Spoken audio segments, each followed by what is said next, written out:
and solution-driven discussions that can inform outcomes that are substantially impactful. So, as we were told just before me, let us continue to contribute openly, boldly, even meaningfully, and collaboratively. Let us live here not just as just with ideas, but with actionable insights and lasting partnerships and relationships. The reporting team has told us what is in stock for us today. And so with these few words, I accept to chair this morning proceedings. Thank you very much.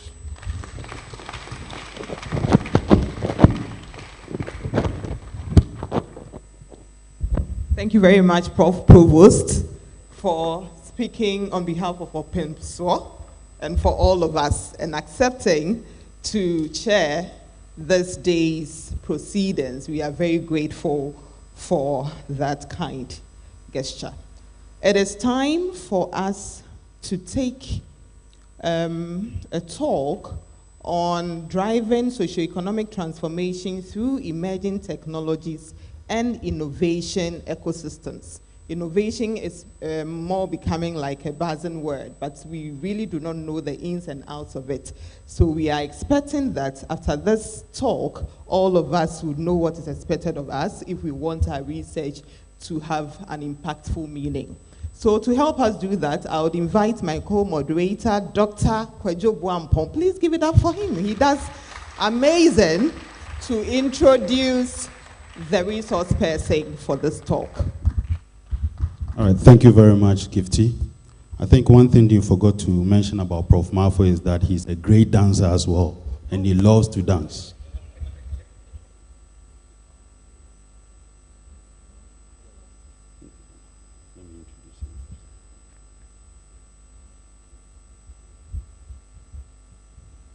All right, thank you once again. Ladies and gentlemen, we would like to have our first plenary talk for this morning. And our speaker for this talk is a specialist in artificial intelligence, IoT, and intelligent systems. He is the director of the Office of Grants and Research in our great university, KNUST, the former dean of the Quality Assurance and Planning Office, and the former dean of the Faculty of Electrical and Computer Engineering. He leads the KNUST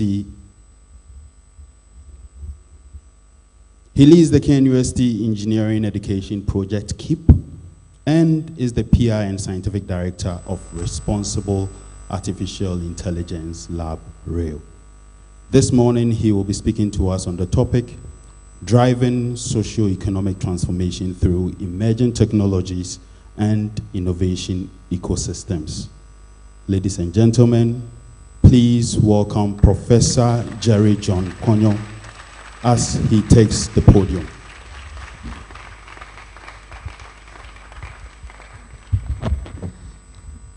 Thank you very much, Doctor.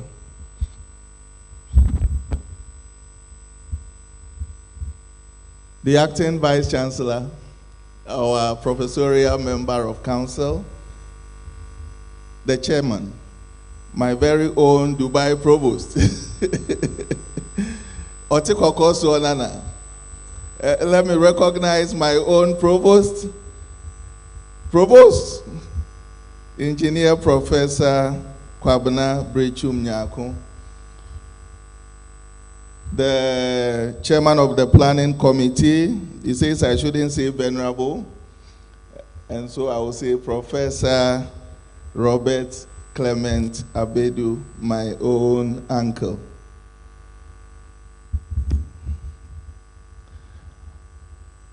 I rise to speak on the topic driving socio-economic transformation through emerging technologies and innovation ecosystem. My presentation will be structured in 5 key pillars. We will first look at STI, or Science, Technology, and Innovation, as an engine of development. We will pick some examples from the Asian tigers. We will look at the great divergence, what contribution innovation and emerging technologies can make to African economies. And then we will look at the how of it. And then we will place emerging technology side by side with the Sustainable Development Goals, and then see how we are able to move the needle for development, leveraging on emerging technologies. And then we will draw some insights from the Asian tigers, and then make some recommendations. Chairman of the Planning Committee, he says I shouldn't say as far as the African situation is concerned. And so I will say Professor Robert Clement Abedu, my own uncle. Final recommendations. And so science, technology, and innovation as an engine of development. Let me begin by saying that we choose our words very carefully.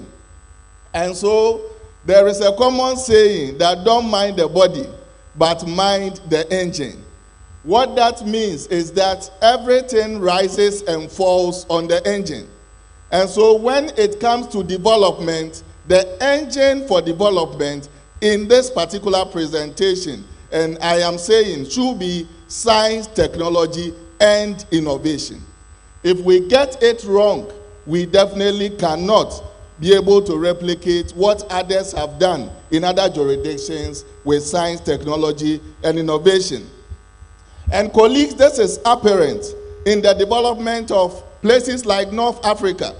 If you look at Africa, you look at some of the colleagues in North Africa, and you will realize that they have advanced a little better than the West, the East, and other places. And then you look at it and you realize that they are paying a lot of attention to science, technology, and innovation. You look at places like Europe, North America, and even Asia, and I'll dwell a lot on the Asian tigers, because if you look at when they got their independence, it is not really far away from when we started. So primarily what it means is that how did it happen that we all started together, but some have moved farther than we have? I mean the BRICS, Brazil, Russia, India, China, and then South Africa also have done same. Now in all this, the key variable is the number of scientists or engineers per million people. And so if you take 1 million people, how many scientists, how many technologists, how many engineers can you identify? In other words, what we are saying is that, is there a critical mass of people who are skilled in these areas driving development as far as these emerging economies are concerned? If we get this right, we definitely can make significant progress. Then there is the whole conversation of investment. Right from when the Vice Chancellor and then the Council Chair opened, there has been a lot of talk about how are we investing in this. Talk is cheap. Of course, Nana will agree with me that you can say all that you want to say, but if you don't make the necessary investment, you will have a problem. And so all the examples that we will be citing, you will realize that those who have made significant progress as far as development is concerned, their R&D percentage as far as GDP is concerned ranges between 1% to 4%. And I don't think this is too much to ask. Committing 1% to 4% of GDP to research and development, to supporting science, technology, and innovation, which is the engine for development, is not too much to ask. My uncle. So the integration, so it's not just about making an investment in it, but how is it integrated in the way we do things?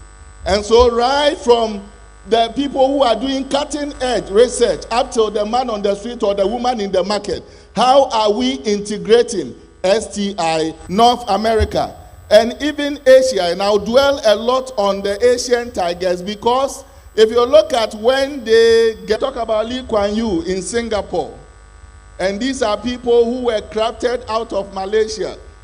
And the reality is that when they actually obtained their independence, it's not far away from us.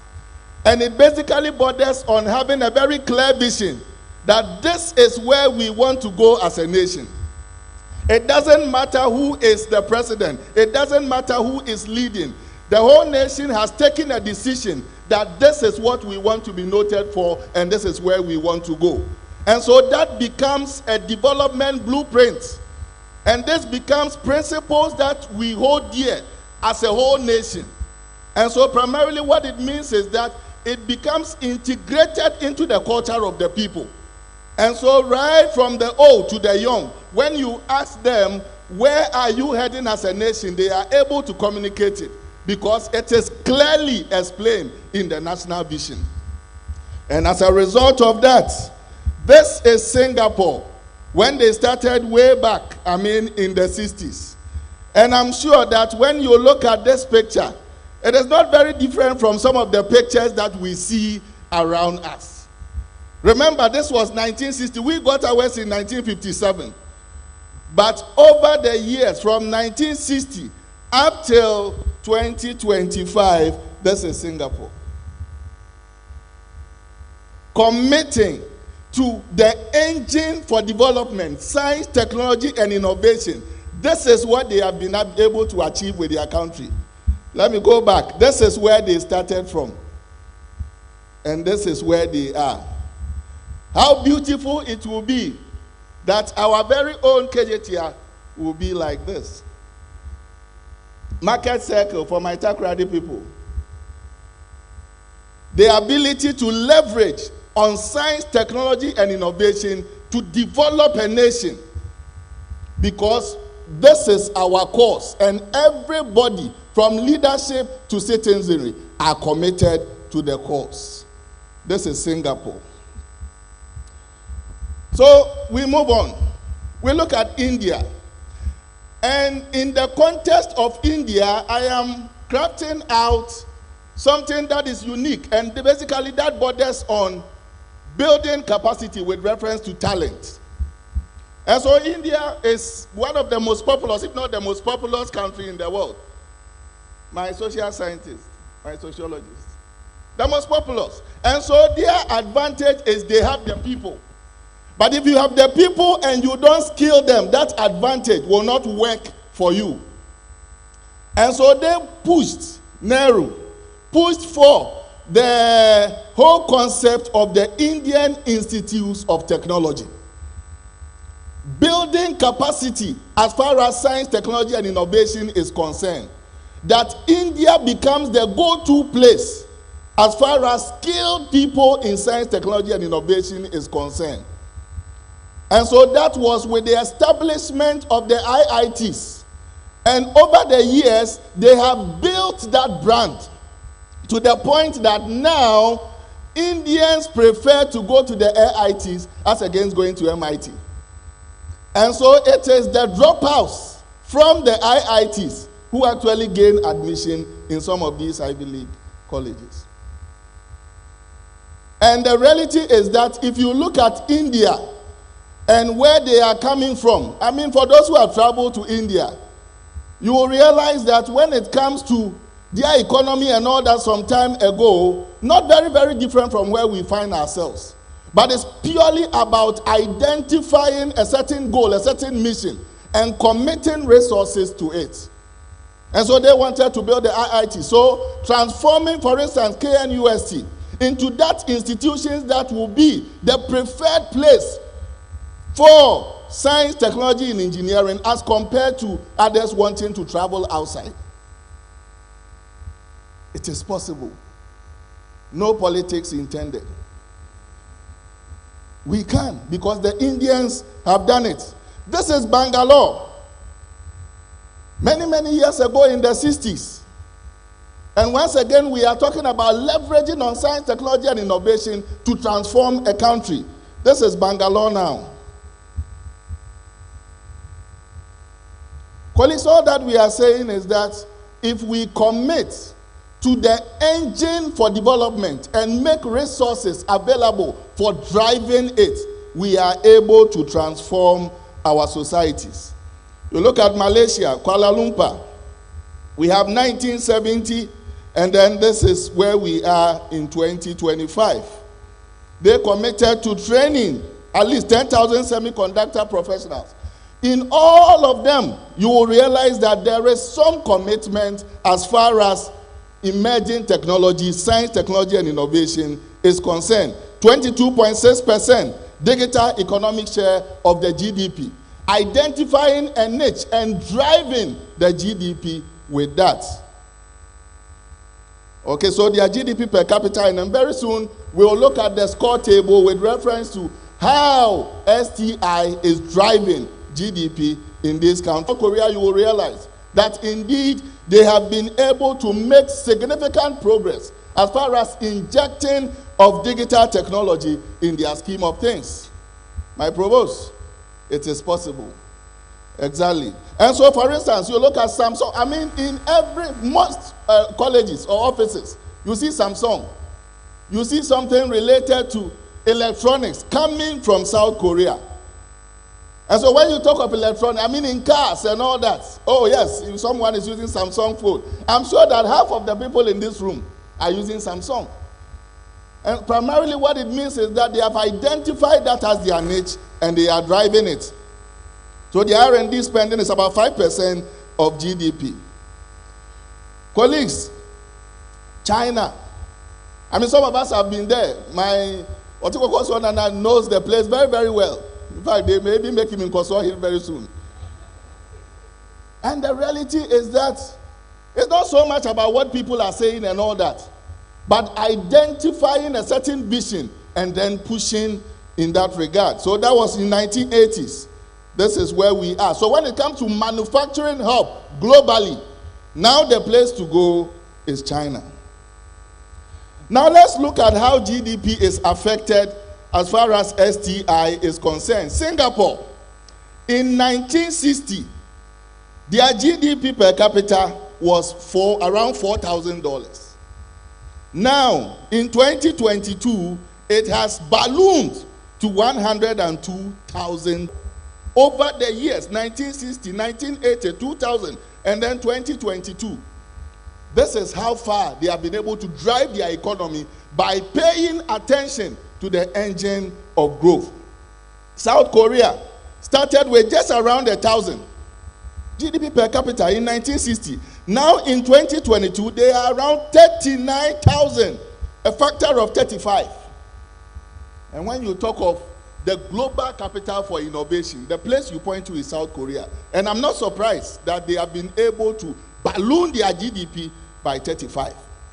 Malaysia started with 2,000. Now they are 26,000, a factor of 11. China, 749. It wasn't even up to 1,000.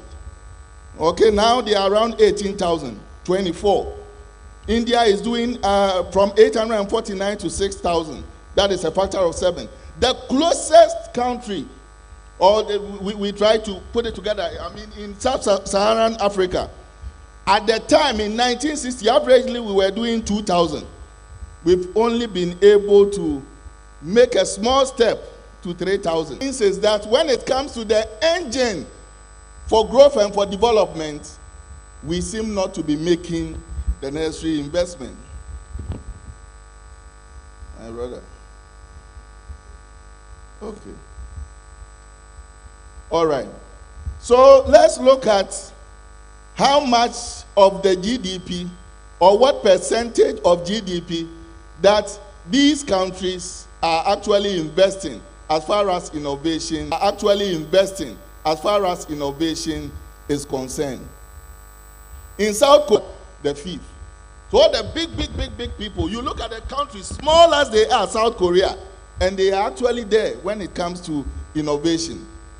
Singapore is doing 2.2% of their GDP in R&D, and globally they are 6 to 10. Those who have traveled to Singapore, you appreciate the fact that it is not indeed by chance that globally they are around 6 to 10. China, 2.4% of their GDP is going into R&D, and globally they are around 10 to 11. Malaysia is doing 1%, they are around 33rd. India, and remember I said in the case of India, their focus is different. South Africa is the closest in our continent, and together with Rwanda. They are doing 0.6%, and they are 61st to 69th, and Rwanda is doing 0.6%. The reality is that in the case of Ghana, we don't even talk about it. And so, colleagues, the reality is that statistics don't lie, as long as they are accurate. And the reality is that depending on how much you are investing, and we've said this, that recognize that indeed we can transform this continent or transform this country by leveraging on science, technology, and innovation. It is important that we make investments regarding this. So I just want to pick out some of the sustainable development goals or some of the areas and how we are able to practically impact these areas leveraging on STI. And remember, the whole theme for this conference has been impactful research. So we are not just looking at interventions that are hanging in the air. We are looking at how are these interventions able to affect the man on the streets. So we will talk about food security, water, health, depending on how much you are investing. And we've said this, that where your treasure is, that is where your heart is. And you put your money where your mouth is. If we recognize that indeed we can transform this continent or transform this country by leveraging on science, technology, and innovation, it is important that we make investments regarding this. So I just want to pick out some of the sustainable development goals or some of the areas and how we are able to practically impact these areas leveraging on STI. And remember, the whole theme for this conference has been impactful research. So we are not just looking at interventions that are health, energy, transportation, infrastructure, education and the workforce, information technology, then persons with disability, and then logistics. So for instance, in the area of food and water security, you know, we have done a lot of cold room. There is a certain, I'm not talking of cold room as in cold, I'm talking of cold room where we actually can store our food and keep it fresh, leveraging on emerging technologies. And these are modular, so we can take them to the places where we grow a lot of emerging technologies for transportation, using, drones and the others to lift them to the market. So these are things that we can do. In the area of, smart water management, my provost is here. In the College of Engineering, solutions have been developed with reference to using smart meters and sensors to find leakage with reference to the water system. This is not rocket science. It can be done, but we need to commit to it so that as a national agenda, we want to be sure that all our water distribution system is smart. The same applies to the power system and all that, so that at the end of the day, we cut down wastage. When you don't have money, the little you have, you don't waste it. And the amount of wastage when it comes to water in India is serious. Modular water treatment and safe reuse. And so we are able to develop this modular system. Currently, there are colleagues who are working on solutions for cleaning galamsey polluted water. It has assumed the political dimension, but the reality is that there are people in the rural communities, that is what they are drinking. So what can we do about it? So we need to develop solutions, modular, where we can take to these places so that at the end of the day, the water that they drink and use for cooking is potable. Because at the end of the day, you can say that clean water must be a fundamental human right. The right to clean water. Why should I use water that will kill me to cook my food? When you use that for gobe, it's no longer gobe. Because there are other things inside. Okay. So health and energy. There is a lot also that we can do within the health space. Leveraging on emerging technologies with reference to providing, Masaka saying,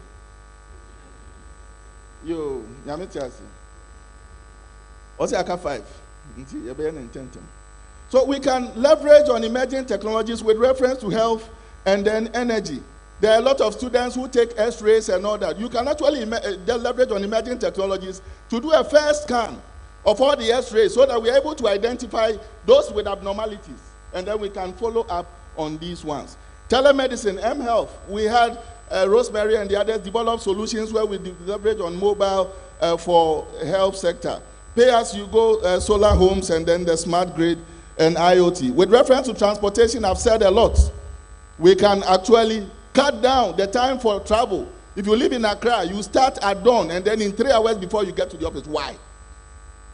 It's e-vehicles. I mean, drones for logistics. I've talked about this, lifting them. I mean, and then we use smart warehousing and the others. Then for those who are into construction, there is a lot of waste, but we can repackage them and then develop them into building materials. And that is something that we can do. And then with reference to land, there is a lot of reference to land litigation. In the area of education, developing AI tools that become tutors. And at the end of the day, when it comes to assessment, you can actually develop a tailored assessment towards our students. And we can leverage on that as KNUST and serve that as an example to others.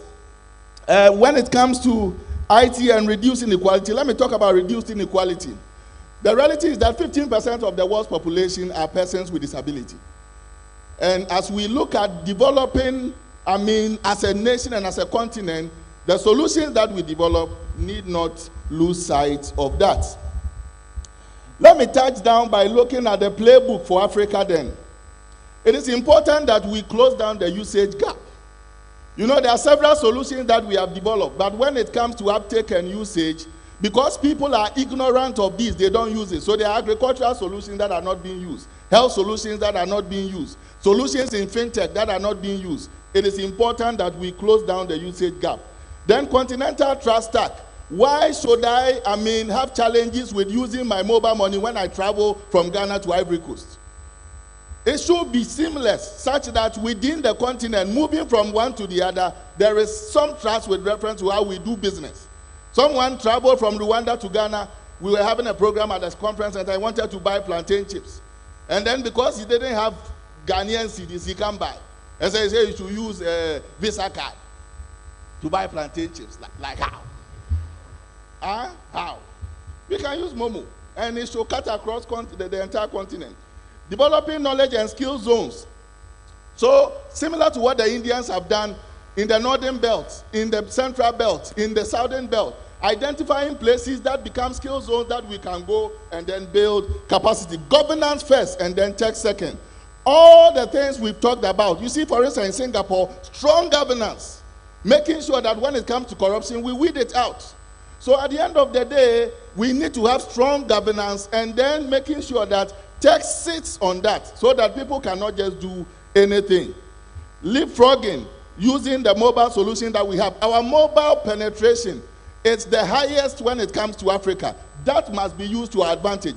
You have several people using mobile phones, so the solutions must ride on these.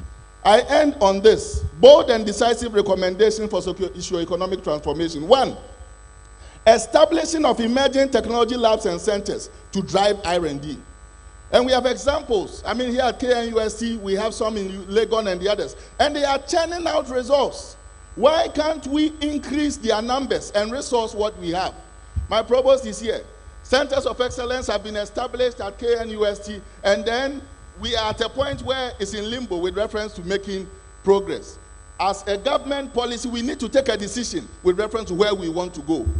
Other than that, all those investments will go in vain, and we need to do something about that. And there should be more of such. Establishing technology and innovation parks. So you don't need to go and cite an innovation park where people will find difficulty even accessing. KNUST is here. We even have the research hill. Working to a certain stage, we can make a lot of significant progress in that. Intentional steps toward research commercialization. One of our colleagues once said that if KNUST has 88,000 students, that translates to 88,000 innovative ideas.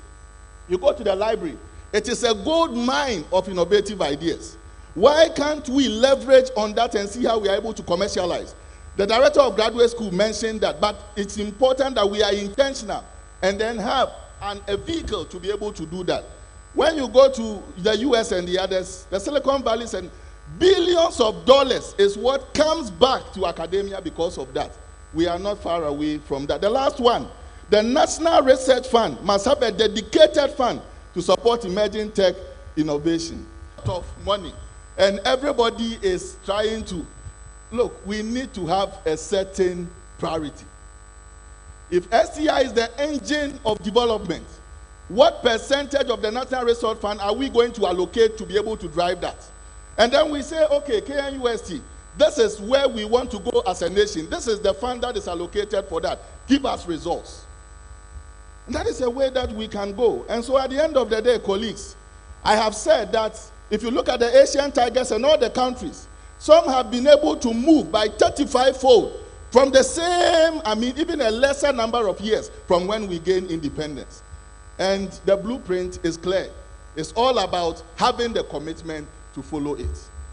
The reality is that, are we going to sit where we are and keep our cities the way they are, or we want to transform them leveraging on STR?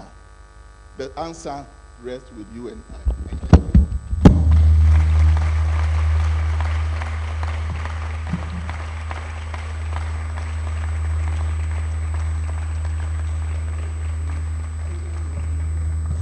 From this presentation, I think the applause is not resounding enough. Please. Thank you so much, Prof, for that eye-opening presentation. Why are we left behind? What do you think is the problem with us? Can we be like Singapore or India? Can we respond and leverage on science, technology, and innovation? What do you think? Can you share your thoughts on this with us? Any question is welcome. Any contribution to the presentation is also welcome.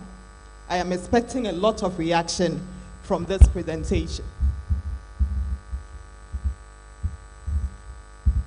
Yes, so we have one here. All right, thank you very much. My name is Charles Adams. I'm from engineering. That's a very wonderful presentation, but I guess, as the topic says, you have to build an ecosystem. So what it means is that there are things you need to do, and I'm happy that in the last slide, one of the last slides, you talked about governance. Because if you look at, that is the first step to development. You build a competent state. Because if you don't build a competent state, science and technology will not help you. So if you look at the example of Singapore, which is most people are following, even China, first they build a country where people have integrity. Because if they don't have integrity, they will use science and technology to cheat the country and to destroy the rivers and everything. Because Galamsey, for example, has always been there since I was born. It's only when people got money to buy equipment that we destroy the rivers. So having knowledge without proper guidance, Singapore, it says meritocracy first, before they talked about science and technology. Meritocracy at all levels, in the universities, in the country, everything is by meritocracy. So they said their slogan is MPH. Meritocracy. Each person in their country, they started by training them to be honest, to be practical in their thinking, and to use merit. If you can't do it, stand by and let somebody do it. So it's not every professor, for example, who will be required to do certain things. If you go to India, they selected professors who could teach others. And they recorded their lectures. And they said, if your lecture is not good, listen to them. Can we do that? Are we sure we want to do that? Because, you see, it is not a wishful something. At least I studied Pani in IIT Madras, so I can speak to it. They selected professors in everything good in the country. And they recorded all their lectures on everything. The whole person, anybody. And they made a policy. If your lecture is not good, listen to this one. Or if your lecture teaches you and you don't understand, there's a professor here you can listen to. And nobody can use that against you. Can we do that? Because that is how you start building the ecosystem. So I'm happy that you made very one side what country we want, what university we want, and all of that. I know that efforts are being made. For example, for the first time, they've set up a National Research Foundation in Ghana. So at least we've done something. Okay, thank you very much. Things to be made before we can get it. Thank you. Definitely. It will take hard decisions to be made. It was more or less looking like another round of lecture. But thank you very much for those beautiful thoughts. I think, can we take one more, Prof? Opimso, are we good to take one more reaction? Okay. So, Prof. Camillus.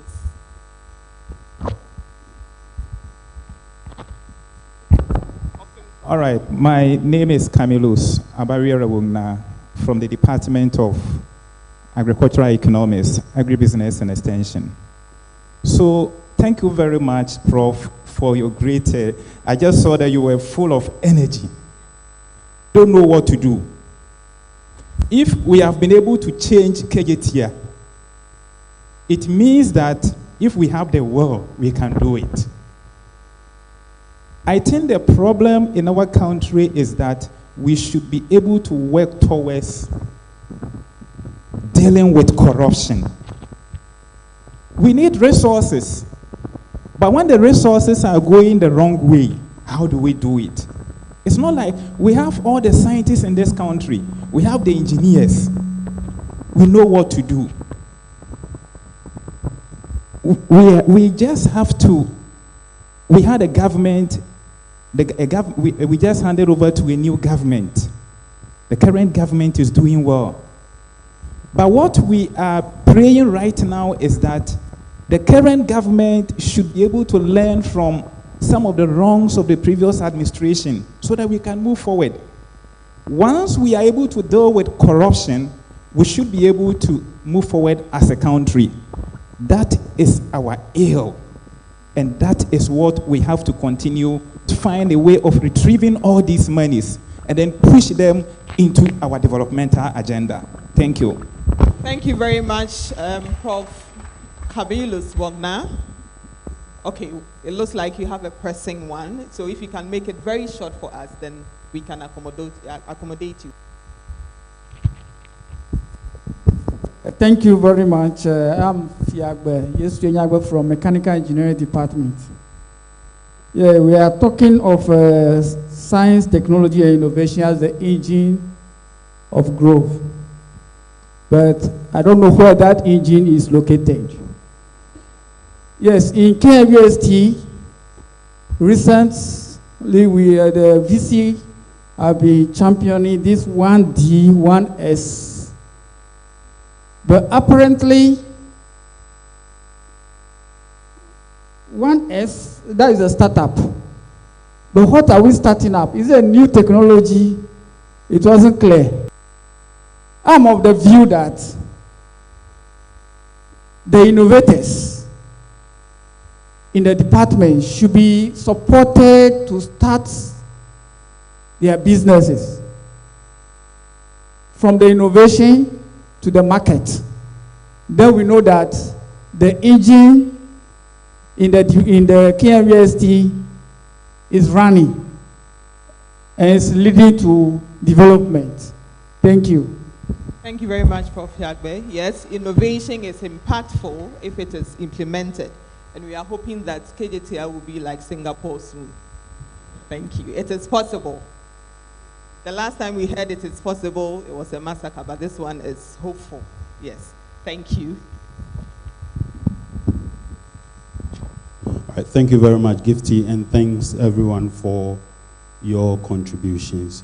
I think a lot of times when we hear such presentations, we either throw our hands in despair and give up, or we become inspired. But I'm sure that we are inspired to do more. Thank you, Professor Ponyo, for the inspiring presentation and for showing us how technology and innovation can drive Ghana's development agenda. Please, a round of applause for Professor Ponyo. Next, we will hear a talk on innovation and collaboration in research for sustainable futures. And to deliver this presentation is a professor of social work whose research focuses on child and family welfare, gender, and social protection, with a strong emphasis on improving our education. Is a professor of social work whose research focuses on child and family welfare, gender, and social protection, with a strong emphasis on improving outcomes for vulnerable populations through policy-relevant qualitative research. She is the head of the Department of Sociology and Social Work at KNUST and the former Vice Dean of the International Programs Office of our great university, KNUST. Please, ladies and gentlemen, with a round of applause, let us welcome Professor Esmeralda Manfol as she mounts the podium.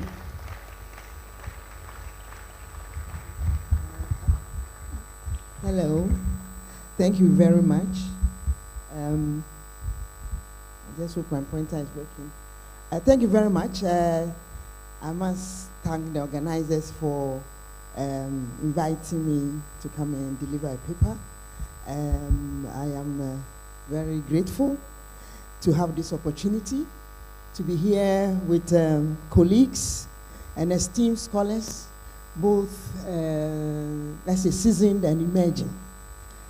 Because we have students here, so I'm very, very happy about that. My topic, as you can see, is that to present a paper on innovation and collaboration research for sustainable development. But I would like to start with an observation on Tuesday. That's our council chair, that's KNUST council chair. He, okay, so this is my presentation outline. I'll just move from there. He said KNUST has to move from excellence to eminence. That's what our council chair was encouraging us to do. So in other words, what he's trying to tell us was that we are, and that one is, to me, is our nightmare, Galamsey. It's Ghana's nightmare. It's transcend, then we are getting close to terrorism. It's beyond us. That's what I'm saying, it's a nightmare. And when it started also, some of us, yeah, we couldn't be bothered because we are not close to wherever it was happening. It is their problem. They are drinking the brown water. We have water. Then the community, they are farming. They are farmers. We are not farmers. But now, we are being told it's affecting our what? A nightmare. And it's a nightmare, and the best way to solve this, it is not by one discipline, as we can tell. It has to be what? Interdisciplinary. It has to be what? Innovative. It has to be intentional.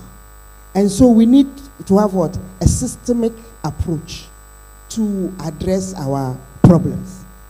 Okay. So I would like to, for us to look at the topic I've been given, and I decided to start with the sustainable features. And with the he said what? A sustainable future is not a luxury, it is a necessity. So it is not something that is abstract, but it is something that actually, it is part of us. It is something that has to be integrated with us. It has to be systemic transformation, intentional. It has to be innovative, and it needs a resilient society. So here when we're talking about innovation, I think we had a very passionate engineer here. We go straight to the engineers. But innovation doesn't only mean technology. Innovation also means the methods that we use, that we are using. And then why are we thinking that we need to focus on sustainable features? Before COVID, Ghana's poverty rate, we were very happy. Millennium Development Goals, we were a very proud country. We moved from half of the population being under the poverty rate to just 1, and we were even doing better. Everybody was clapping for us. Then post-COVID, it took us back over 30 years, right? So now we have, just last week, or is it this week, we were told about our daily rate. And the daily rates, our students here use it just to buy gobe once. So now they will do 010, right? Yes. Yeah. It's not going to help. And then because we don't, when sometimes we hear about the polar ice is melting, for us in these tropics, we think no, it's not our business. Actually, it is our business. It's affecting our fish. Our colleagues from Agric, they'll tell you that it's also affecting our fish. And then we have issues of short-term fixes that are insufficient. Here we are talking about governance. How are we doing this? How are we managing all these our different resources? So we do have a big problem. And then why is it that we are not being able to solve this problem? Because we've been doing this research. You know, KNUST, for instance, we've been here for over 70 years. I would say we are not doing researches. We are actually doing that. But then, let's be honest with ourselves. Most of the researches we are doing is actually in silos. From social work, I do mine. I'm from agri-economics, I do mine. I'm from mechanical engineering, I do mine. I'm from epidemiology, I do mine. Right? Architecture, they do their own thing. Right? Now, it's not working. Because for us to solve the problem, we have to be interdisciplinary. We have to come together and then solve one problem. I must say, some years back, Prof. Adams here invited me to join his team of civil engineers. And then I asked him, what do you want me here? You are all civil engineers. We think differently. And then he told me that transportation problem in Ghana ceases to be an engineering problem alone. He needs other disciplines to solve the problem. Yes. Okay. And then, here's a case we, as a country, no matter how we want things to be moved, we have to be honest with ourselves. We don't have the capacity enough. KNUST has over 80,000 students, but I think 90% are undergraduates. How many are postgraduates? And how many of our postgraduates here, if I should do a roll call, would like to stay in Ghana? Let's be honest. They are all dreaming, we are living. So we have a capacity problem. So we have to work together. Those of us who are staying, we have to work together so that we bring our synergies together. Yeah. Okay. Then another issue that we really also need to look at is innovation in research. It refers to what? Novel ideas, methods, technologies. That's what significantly enhance the way research is conducted and applied. When we look at it like that, all the different researches that we are doing. So, for instance, for this event, I saw Faculty of Arts has a car. So I was asking them, really? How did you do this? They said, oh, we did it with the auto engineers. So auto engineers have come together with art students because I saw the doors. They had that the designs. So you see, but it's making it very nice. And sometimes we might think it is just for academia. That is it. We have to be innovative. But then the applied will look different. Because if you look at our Bobo years and the Prague years, this weekend I had to go to my village in Cape Coast and I saw that their Prague years were looking different. I didn't even notice. My nephew was telling me, in Kumasi it looks different. So I asked him, how different?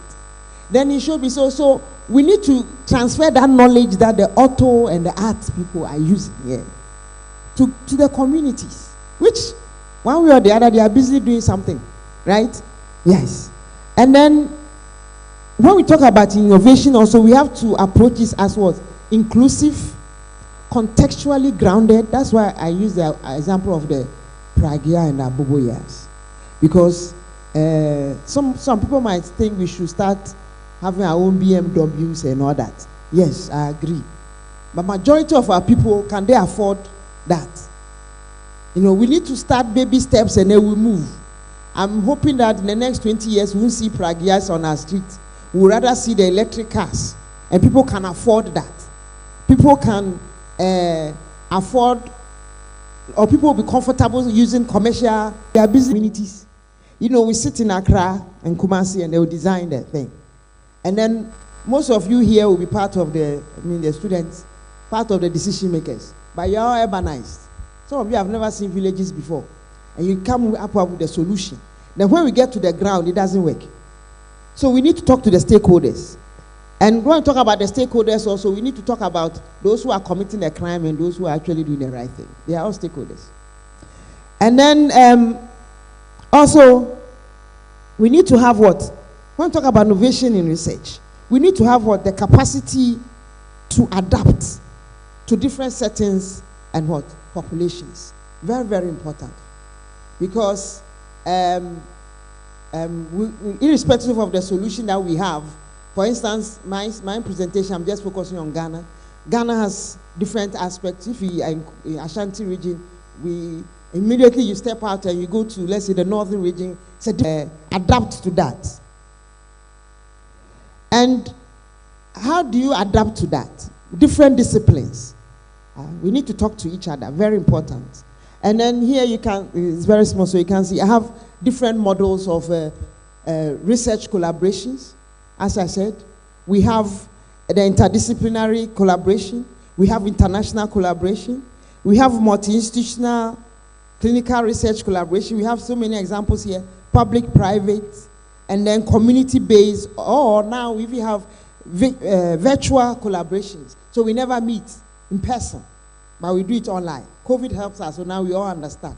So whilst doing preparing this presentation, I decided that because it's actually focusing on KNUST, let me see what KNUST is doing. So I went to the OGR site to see one of the latest publications on research that is being done in KNUST. And it's amazing what we are doing as a university. And it's amazing. We are actually doing these collaborations. But you see that we are not saying it loud enough. Or it's not enough. So I just decided to pick just 6 of them, very different ones. We have my Trotsky mobile app.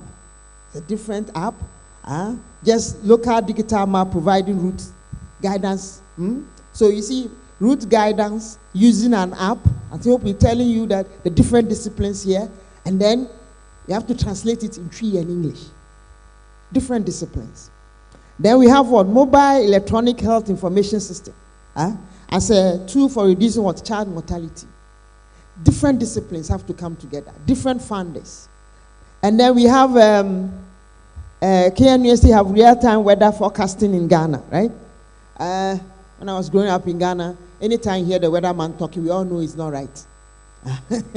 We just look at the man and say, you're going to say it wrongly. But now, things have changed. And KNUST is actually the leader in that.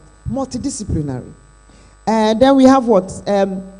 Site-specific fertilizer recommendations.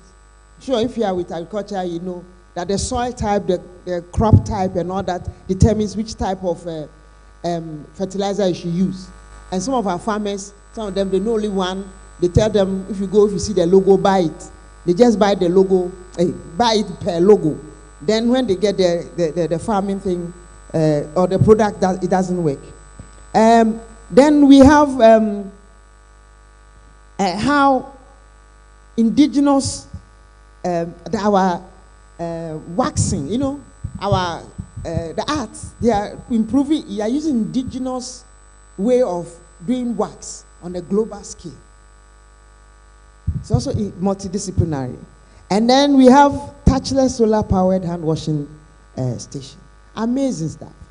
And this is what KNUST is doing. So when we talk about collaboration, actually it's not a new thing for us as in KNUST, but we are not doing it enough. And we need to look at the principles of the collaboration. Yesterday, for instance, all this that I'm talking about, some people already have mentioned it. We have to see knowledge as what? Being co-created. So if we as a group, we will accept the fact that we will now have to co-create knowledge. And we should accept that. We shouldn't say that I'm a microbiologist. So I don't want to do anything with those who do study linguistics, obviously. Microbiologists, we are in a lab. So those doing linguistics, you know. But then, whatever you develop in the lab, who is going to say it to the others? You know, how will people understand some of our words irrespective? Because even Google has it in Twi, and then we are saying we won't translate the difficult words in Twi. We have a problem. We need to change the way we think. And then we need to also be open-minded as academics for knowledge exchange. look at things from different perspectives. It helps a lot. It helps a lot. When COVID hit us, I think we were all scared. So we were all listening to the health professionals. But I got to a point. People were saying, listen to the social scientists. But we, obviously, as a country, we ignored the social scientists. And what happened? When they send the food to the communities, we already have, we've already mapped the poverty areas. But we were not using that. We'll go and stand in the center and say, everybody who is hungry should come for food. Who isn't hungry in Ghana? That's our reality, right? So we got it wrong. In other countries, they specifically targeted the poor and they sent it to them direct. In Ghana, we were pretending we didn't have the data. We did, but we didn't use it. We were busily trying not to die. I understand. Trust building, right? That's also another issue. We don't trust each other. I don't trust my friends in engineering in case they steal my idea, right? We have trust issues. So it is also very, very important if you want to work interdisciplinary. And then some tools, not that we don't trust the individual, we don't trust the discipline. We have some disciplines here, they've been told they are the disciplines, so all the other disciplines are just watching. Some too like to, okay, if you say you know, then you go ahead. And then we are not getting it right. We have trust issues. And then two, you see that we are talking about, even if we get the funding, now we've trusted each other, we've developed a proposal, then the funding comes. We don't trust each other. You know, those are our realities. So we need to try and overcome that. Okay. I see the drama, so now I have to. I want to conclude my presentation with a Ghanaian proverb that says that what? Rain does not fall on only one roof. In other words, our social challenges are shared burdens. And our response must be what? Collective, coordinated, and what? Courageous. We need to be bold. We need to think out of the box. That's why we need to talk to each other. So how the medical people do it differently from us, then we just try and say, okay, maybe it will work. That's what we need to do. So, ladies and gentlemen, esteemed scholars, I want all of you to pause. Just pause. And then, because all of us are here as researchers, right? But not as researchers, but as stewards of the research ecosystem. We should pause and ask ourselves this question: what kind of research culture am I cultivating? Am I creating space for bold ideas, for voices different from my own? How am I contributing to a system that values collaboration over competition and transformation over tradition? Because the challenges we are facing is a shared one. And I want to end again with the excellence to eminence. For us to get there, we need to be, as architects of the research ecosystem, inclusive, interdisciplinary, impact-driven initiatives to ensure that we conduct excellent research for eminence in society. Thank you.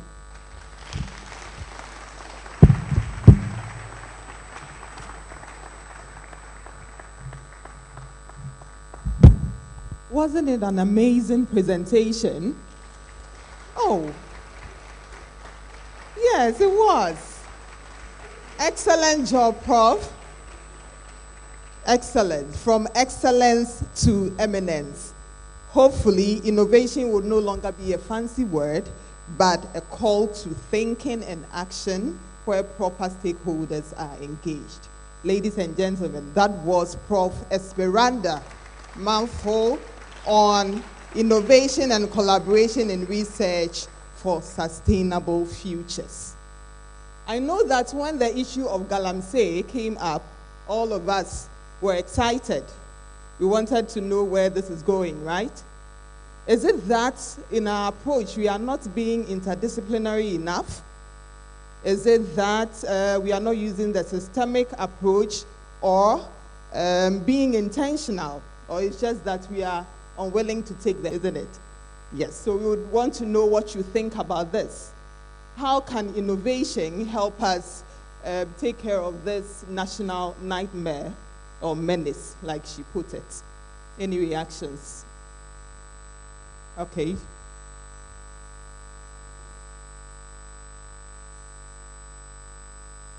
May I know who, again, is interested so I know how to apportion the time? Is interested in saying anything, any contribution? Thank you very much, Prof, for that presentation.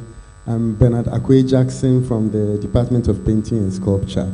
And I was very happy when you mentioned the collaborations between the engineering and art. And it is very evident, even though people don't get to hear of it, that the arts are actually taking a lot of prominence in multidisciplinary, cross-disciplinary research, which needs to be acknowledged in KNUST.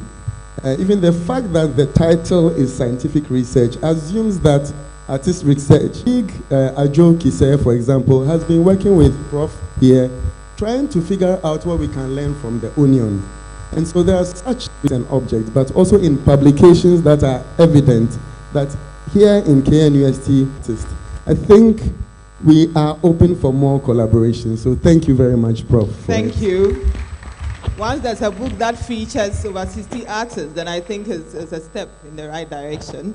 And if you have suggestions on how artwork can also be made prominent, I think if you speak to the appropriate quarters, that will be addressed.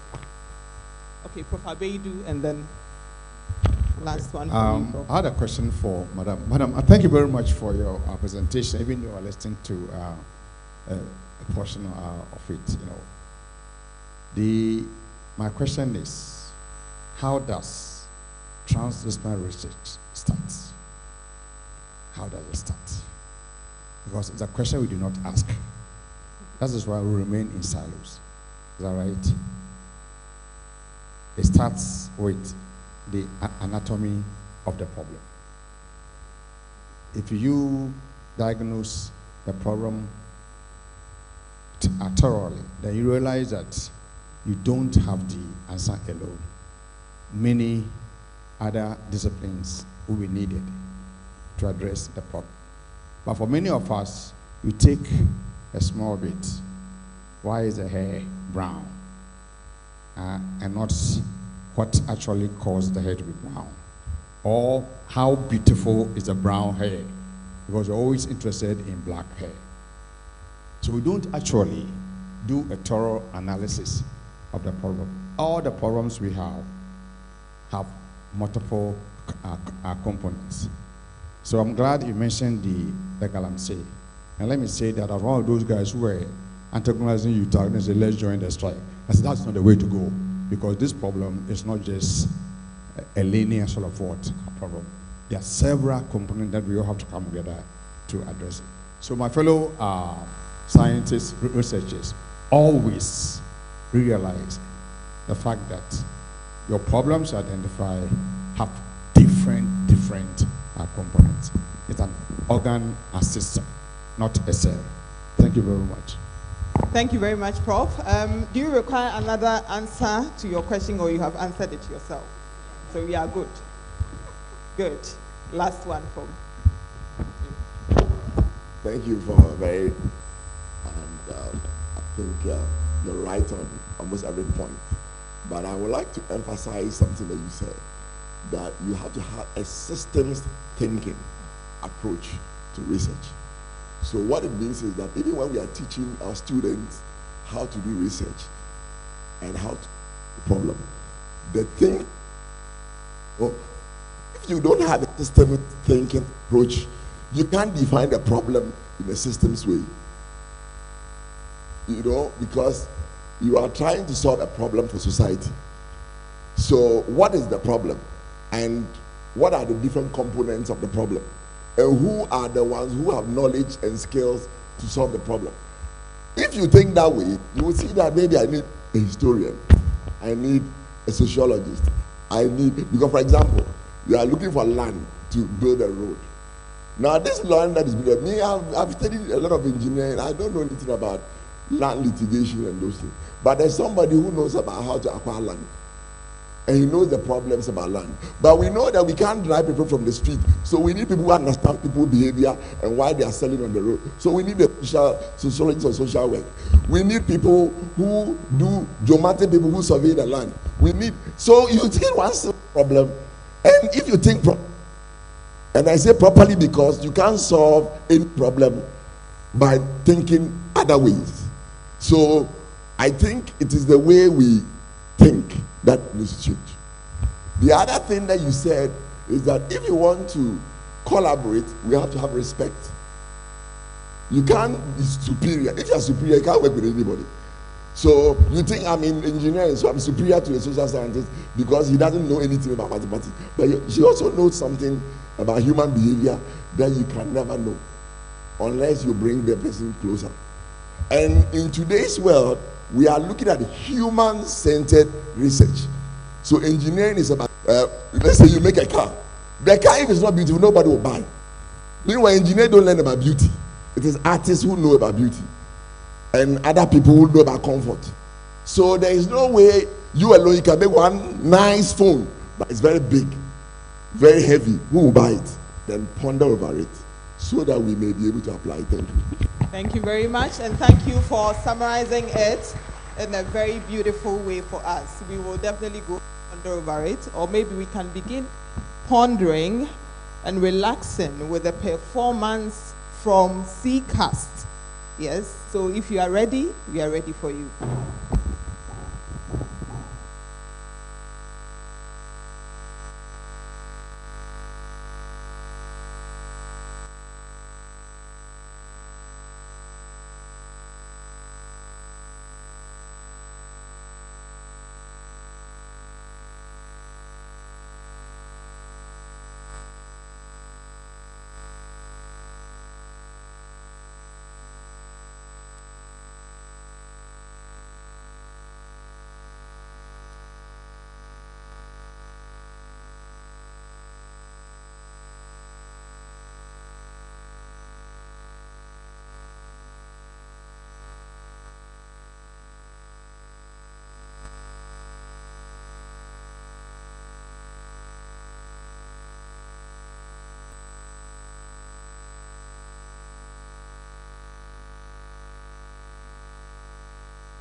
Thank you very much, CCAST. Yes. Unfortunately, you were not looking. All right. I hope we have been relaxed by that beautiful performance. A round of applause to CCAST.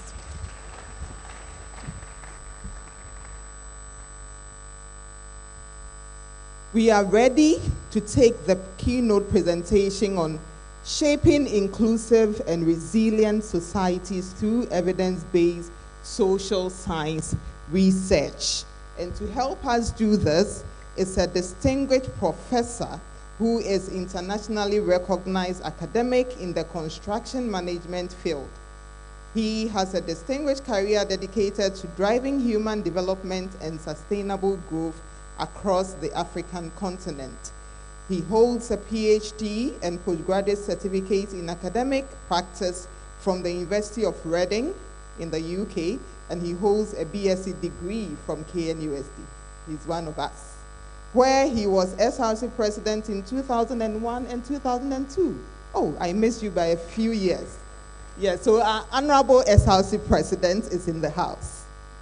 As a leading international scholar, his research is underpinned by business economics theories focusing on practical, high-impact research to achieve better procurement and project outcomes, a topic he expertly discussed in his inaugural lecture in 2023. He, as the head of school at West University, has seen major positive developments, including effective academic leadership and managerial structures, extensive research growth, introduction of new postgraduate program, and securing several new academic staff positions. I am hopeful that at the end of his presentation, we will have a postgraduate program in innovation that will help drive the impact we are looking for. Over 8.5 million in research funding, with the core essence of his work being the analysis and enhancement of procurement for optimal value for money.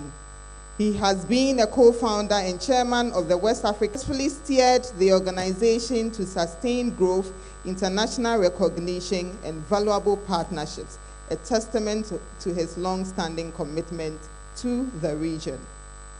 Prior to joining Wits University in 2012, he was a lecturer at the University of Reading, UK, where he won the postgraduate certificate in academic practice, prize for the best teaching and learning project in 2012. He also won the Research Endowment Trust Fund prize for best research output in Faculty of Science in 2012. So when it comes to teaching and research, he is there. At Wits University, he has consistently been rated by the National Research Foundation in South Africa as an internationally recognized academic in his field. He won the Fidel Celsius Award in 2013 and progressed through the ranks to full professor in 2021. How heartwarming. He is an experienced conference chair, having organized 11 international research and international accreditation and quality assurance panels. We couldn't have looked beyond Professor Samuel Lai. Please let's welcome him with a big round of applause. Show him kindness until he takes the podium. We are privileged to have you, Professor. Thank you very much for a very generous introduction. Ladies and gentlemen, I must say it's a huge honor and privilege to be here. Professor Abedu, thank you so much. You can see what the positive result of all your mentoring over the years has turned me into. I was a rebel until I met him. And, doing student, your positive contribution to my life. And I want to thank, Professor Nat as well. I know that you are the chairperson for the planning committee of this conference. So thank you very much for the invitation and also for all the amazing work you and your colleagues have done. Thank you. And then all the members of the planning committee as well. A great job, persons. Thank you for the opportunity, and thank you for, I left KNUST about 23 years ago. The university has continued to grow from strength to strength. It's not the university that I left behind 23 years ago. And when you go, somebody said to me some time ago, when you go anywhere and you find that there is order, you find that there is growth, and you find that there are good things happening, it means that there are people who are making it happen. So I want to thank all of you for your strong leadership and all the positive and great contributions you've made to KNUST. Thank you very much. Yeah, and then thank you. I've met a lot of, my friends here as well. So I just want to acknowledge all of you. I see there's a lot of lecturers here. Eugene, I see you. Nadia, I saw you earlier on. And, yeah, it's so good to see so many of you. Thank you so much. I just want to have an idea of who is in the room. How many of you are students? Yes, just raise your hand. And so I'm assuming you are postgraduate students. Is that correct? Postgraduate. So what? You are doing masters, PhD, and what else? Sorry? Oh, national service.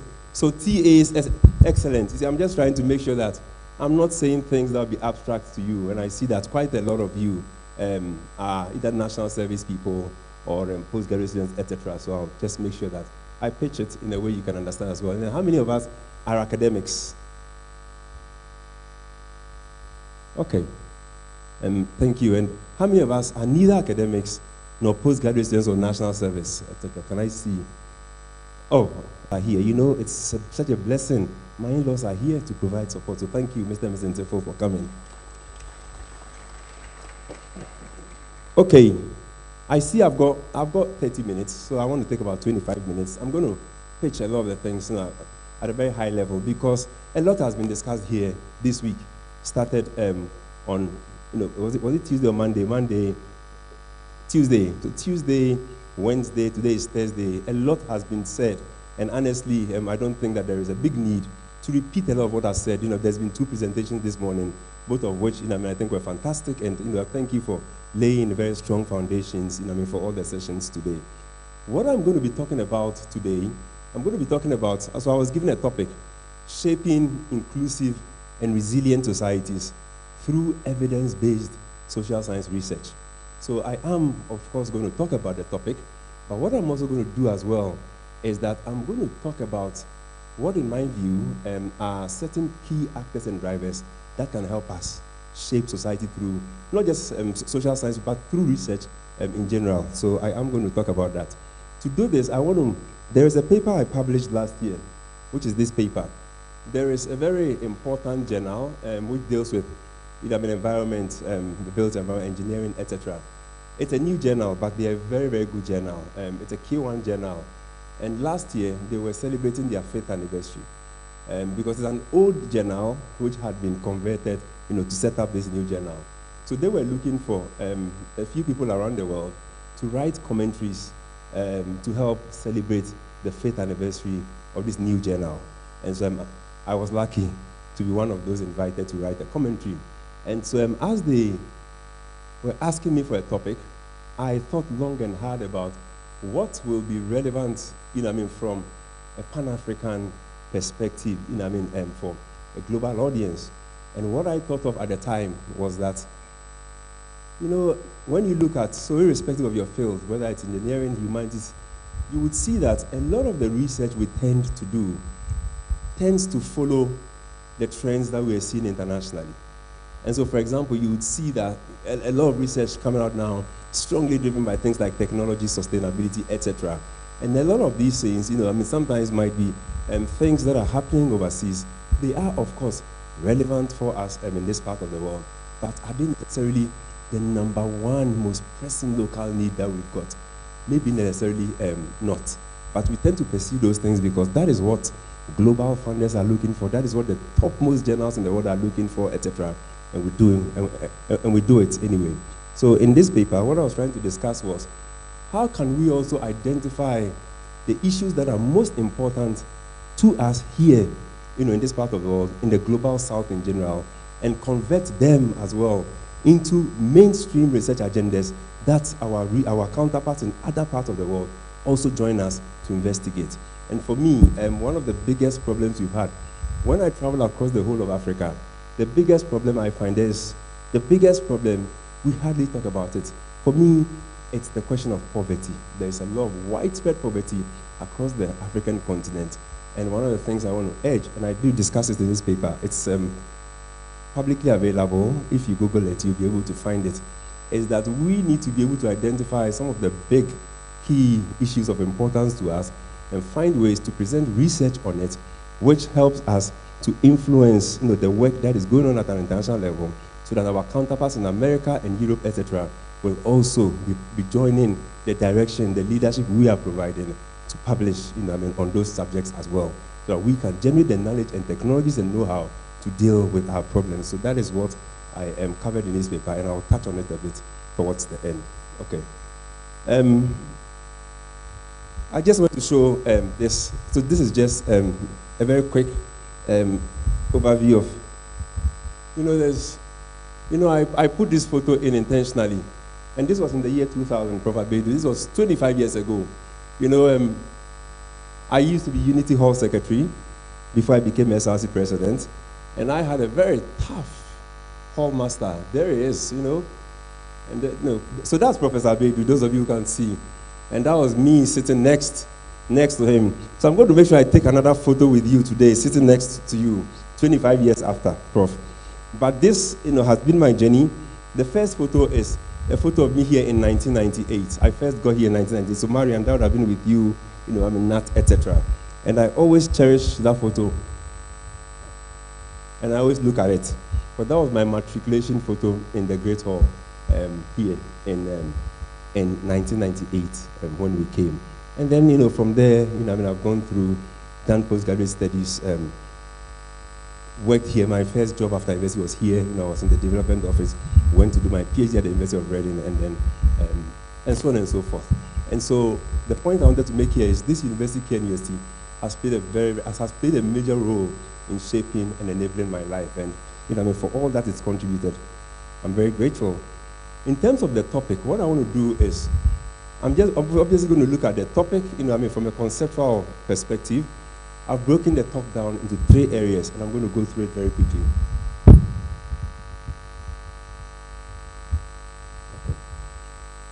In the first part, I will look at the topic, which is the topic of resilient and inclusive cities, and how we can use evidence-based research to promote inclusive and resilient cities. And then I'm going to move to a second part of the talk. For that to happen, so this is not just for evidence-based social science research. For all research in general that we do across the university, how can we use it to promote resilient and inclusive societies? Because a lot of the principles are common across the disciplines. That, can help us to, or that can enhance our ability to promote and achieve, that objective better.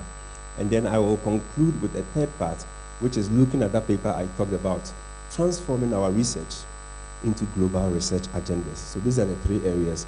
I'm going to be quite quick, so that I can leave about 5 or so minutes for questions, because I see a lot of young people here, and it will be good to hear what's on your mind and provide some guidance to you. Okay. So very basically, it's not a lecture, it's a keynote. But when we talk about the concept of inclusiveness, we're talking about basically cities or countries or communities, or it can even be the world, a world which provides opportunities for everyone, a world where everyone has access, to opportunities, and sometimes it's the speaker.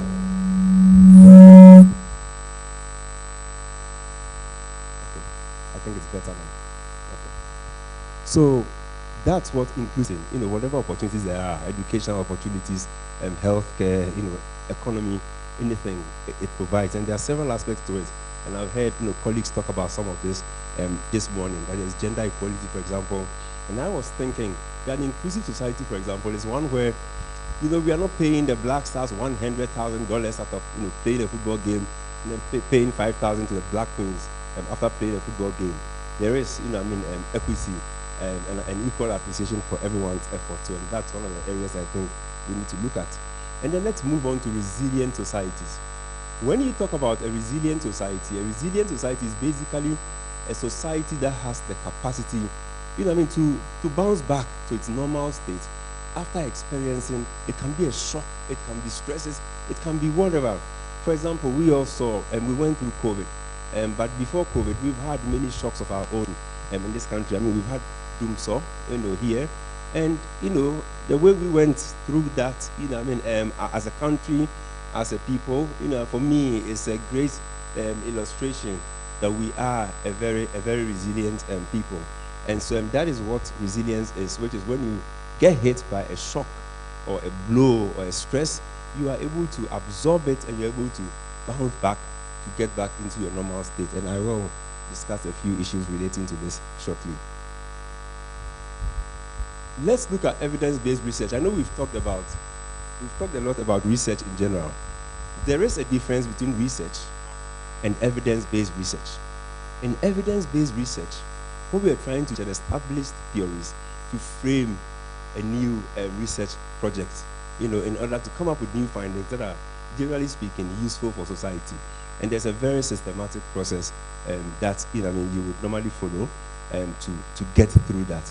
And I'm sure a lot of you, probably apply, this already, but you go through those systematic processes of, you collect, you do your observations, you analyze the observations. Obviously, you begin the whole thing by establishing a theoretical framework that is informed by past studies in the area you are looking at, and then you then go through the systematic process of scientific inquiry to generate findings that help to address, problems in society and also in your field. This is not really for reading, but let me just talk you through. I'm thinking now about the topic and issues relating to inclusive societies, and I'm thinking about our society, and I'm thinking about a lot of, the issues that we face. So this morning, I heard, some colleagues, Professor Esmeralda, I think you talked about something relating to human behavior and social, phenomena, talk about galamsey, etc. There are big aspects of the problems that we experience in the country that are related to human behavior and social phenomena. And sometimes, sometimes we approach certain problems only using an engineering solution just to find out that maybe in terms of the engineering solution, it's all fine. What we actually need now is, a social science approach which helps people to address, the social aspects of the problem. So I'm thinking about this, and I'm just, thinking about our cleanliness and sanitation problems, our behavior and attitudes towards this. Our poor maintenance culture, we sit today in this very beautiful building. Will it be like this, in 25 years' time, given what we know of our maintenance, culture? We've got a nonchalant attitude, towards government property and government work, where you are all those kind of attitudes. The social aspects of our galamsey problem, I heard other speakers talk about this, this morning. Things like access to education. We've got, in the services industry, generally speaking, sometimes you see some very poor attitudes in our services industry. These are social, things that evidence-based social science research can help us to better understand and address. We've got things relating to, the problem of greed and looting and corruption among our politicians. I heard someone say this morning when he was asking the question that, one of our biggest problems is to deal with, corruption and wasted resources. I agree with you. Things like uncompleted and abandoned projects across the country. The social aspects of this, how do we deal with it? Election violence, employment issues, etc. So these are all very big, socially related phenomena that, we can use evidence-based social science research to examine and deal with. Then I also look at, things relating to resilience. So with resilience, I'm always thinking about, cities like Accra in relation to the problem of flooding. Anytime there's rains in Accra, you don't even need more than 30 minutes of heavy rain to get, most parts of Accra Central to come to a standstill. It's a huge problem. And, that is not a society that is very resilient. In August, I came for a conference here. And when I came, I've got a home around here. And so I always want to come home and, see my home. Everybody in Accra, everyone told me, no, don't go, because the road is very bad and there was a lot of accidents happening around that time. And I don't like to travel by flight. Anyway, came this time around, and everybody insisted, no, you have to come see it with my own eyes. And so I came, by road. A lot of you would know, so there's a town, don't call it a village, let's say a town. It's called Bankra. A lot of you would know it because that's where we are building the inland port. Many, many years ago, and this was 1992-ish, about 32, 33 years ago, when we were kids and we used to go to school, that's where my grandparents were. I spent most of my vacations in that little village. Opposite that village, there's a small village. I don't think many people will know about that village. It's called Etia. Etia, when we were younger, there was Kofi Ajos. Those of you who came also for Dazi. There's a guy called Kofi Ajos. He comes from that town. And I remember, so even back then, 35, 30 years ago, when he comes to the village, everybody in the village, they all walk from the village to the Accra Kumasi Road to come and meet Ajos and take him there because he was a big star in the country. I got there a few days ago. You will not believe it. The junction that leads to Etia, it's exactly the same as it was 35 years ago. I was shocked. For me, I was thinking about that, and I was saying this is not a very inclusive society. Because those people there, 35 years on, it's still the same junction. And those guys are still working on that same, dusty road. And I remember my grandfather used to be a medical practitioner. In the middle of the night, whenever we were asleep at home, they would bring people to our house. 12 o'clock in the night, knocking, 1 a.m. And then something's happening to somebody, he has to treat the person, give an injection. And then they walk back to that village. And it's still like that. I was just looking at this and I almost shed a tear, for them. But this is not how to build. If we want to be inclusive, development must get to everywhere. And those guys cannot remain in that same state in 35 years. So that is one example. But there are many other things. Sometimes on the Accra Kumasi Road, there are sections of the road where it's just one way here and one way there. And there are times when, these long tracks will just break down on the road, and then that's it. There's a complete standstill. And then I think about this, and I'm saying to people, this is a major, national security problem. Because if one, long track can just block that whole road and no one can go, no one can come. And then for hours, about 6 months ago, there were guys who were traveling, overseas. A lot of them couldn't get to the airports just because the road was blocked. And so these are all issues we need to think about and deal with if we want to build, resilient communities or societies. Okay, and so in terms of evidence-based social science research, this is, in my view, a very powerful approach which gives us the capacity to analyze some of these problems in a very systematic way to find, solutions that can help to address them and, get those things out of our society. And there's a systematic process you go through, which I know that we talk about a lot in this university, because a lot of research goes on in this university. I want to move on to the second section of the talk, which I think is important. I've looked at the concept and what it is and how we can leverage on evidence-based research to deal with some of these problems. In order for this to happen, there are certain key actors and drivers that must champion it. And what I've tried to do here is just reflect generally on the research space and some of the things the key actors can do in order to just drive research forward in the way we want it to be. And I heard one of the colleagues saying in the morning, I want to move to the next level of research. And so some of this is just based on my own experience and things I have picked up from around the world. And what I want to just look at this, if you like, from a global perspective, national, institutional, and then at an individual level as well. But globally, in terms of some of the big things driving research at the moment, we have got, obviously, there's the big global issues, technology, innovation, sustainability, etc. And you find that a lot of funding is being channeled into research, based on these big global priorities. So that is driving research a lot. And then, of course, we've got our usual research matrix and performance measures. And so there are things that the journals are looking for. And there are times when you submit a paper to a journal, and just because that paper is coming from this region of the world, sometimes they can even just desk reject it, even without looking at the merit of the paper you've submitted. And I see that you're nodding. It does happen. And what I found is that for a lot of our colleagues, what they then do is that in order to align, with these global trends, then they also then pick, the topics that are of global interest or the topics that are of interest to these big international journals, and those are the topics they then pursue in order to be able to have their papers, accepted. And obviously, that is good because researching the, need issues which our people really need to address problems of society. And so that's one of the things we've got to look at, and I've got an idea for that towards the end, of this talk.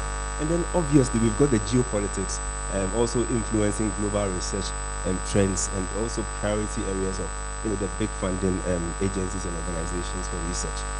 Then we've got at the national level as well, and it's good that some colleagues did talk about the National Research Fund. I'm glad as well that this is something which has been introduced, but obviously we don't want these things introduced just for the mere sake of introduction.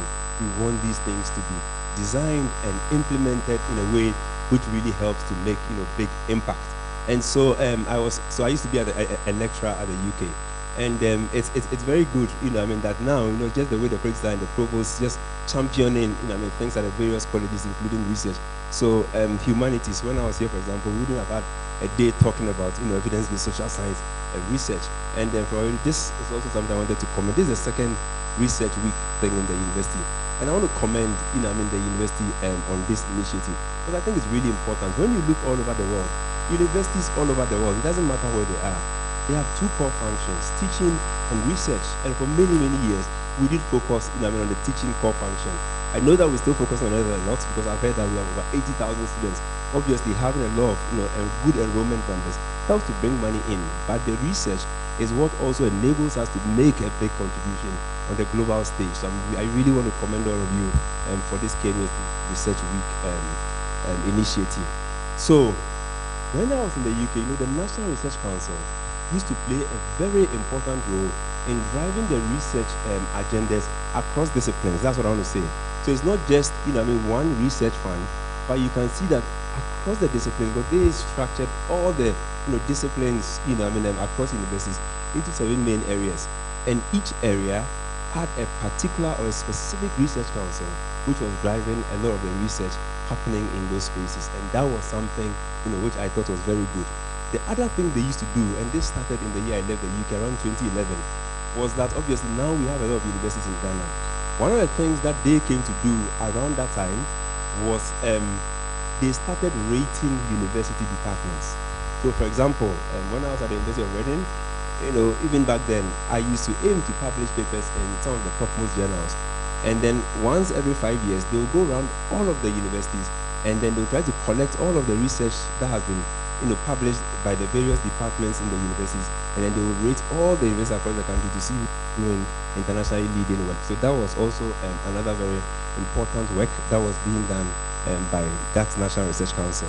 Then I went to South Africa, and I found a very interesting model there that they were using. So in the UK, the National Research Council, they were rating departments within universities. And then I get to South Africa, and then I find a new system where the National Research Foundation rates individual academics, rating individual academics. And so what happens is that once every 5 years, and this is, so it's not, let me use the Ghanaian jargon, it's not by force. So you are not compelled to do it. But for any academic, if you want to be evaluated, you can, submit fill out the documentation, and then you submit it. And then they will then send it to your international peers. So normally this will all go outside of South Africa to various countries, and then your peers will look at your research and give a report, which they then use to assign you a rating. We call it a rating. And then there are several categories. And I found this to be very, very interesting. And it's not something that everyone in the country does, because I can say only about 16% of all the academics in South African universities are rated researchers, which means that not everybody, obviously not everybody is doing research. So, but only 16% are rated researchers. But it's a system that I found to be very, very good. And I've been through that process 3 times in the time that I've been in South Africa. And for me, it's a really, really great process, which helps you to get feedback from your international peers on where you are with your research, and they also give you valuable feedback on how you can develop your research career further. So that I thought was very, very good. I mean, then the other thing is they also give funding opportunities as well. And then I was looking at the Ghanaian context. Obviously, it's good that we've got this National Research Fund now. But then I was also thinking about, the Council for Scientific and Industrial Research, because when you look at, just what Kwame Nkrumah was a great guy who really enjoyed research and wanted to move the country forward with research, the atomic, nuclear energy, etc. So he was very keen to drive, to use research as an engine of growth, for Ghana. It's 5 minutes and I'm going to do it in 5 minutes. As an engine of growth, and to help Ghana move forward. And that model, currently I'm looking at it, it's probably not working as he intended, and it's one of the things I think we need to review as well. Okay, and then within institutions as well, I'm glad that things like this have been done, because things like this turn our attention and focus on the importance of research, and I think that is really important. I think we need to come up with systems that are fit for purpose in terms of driving forward research. I remember one of the key things, when I became head of school in 2021, in terms of research, my school, which I had, was the lowest performing school in terms of research. I came up with certain strategies to tackle that problem, and in just about 4 years, in terms of the research output that we used to produce, it has quadrupled, and we are now one of the highest performing research entities across the whole university.